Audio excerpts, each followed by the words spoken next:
I knew I wanted to go to law school since high school. I had a high school teacher who taught a social studies class and who told me that he thought I could be an attorney. Colorado College really was the place where I began to think about how to analyze critical issues, how to think critically and analytically, and how to discipline myself to sit for hours on end reading. Sometimes exciting material, sometimes not so much, but always important.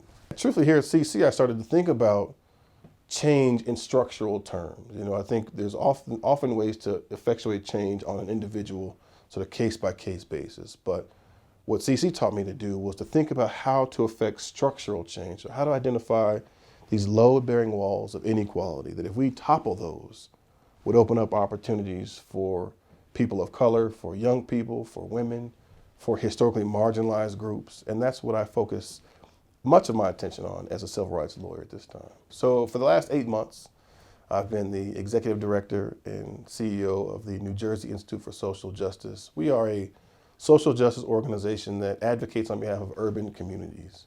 And in particular, what we try to do is identify those load-bearing walls of inequality that if we can knock those down, will open up opportunity for people in urban centers. And so I think a lot about times in which we live. And I don't think we've ever seen a moment quite like this one.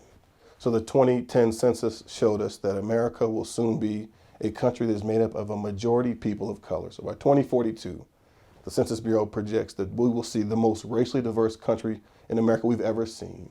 We've also seen in the last several election cycles, young voters turn out in historic numbers, and women and voters of color. And so I think this really speaks to the way in which people of color and women and young voters will play a leading role in shaping our democracy going forward. And those things, those factors, that phenomenon really excites me.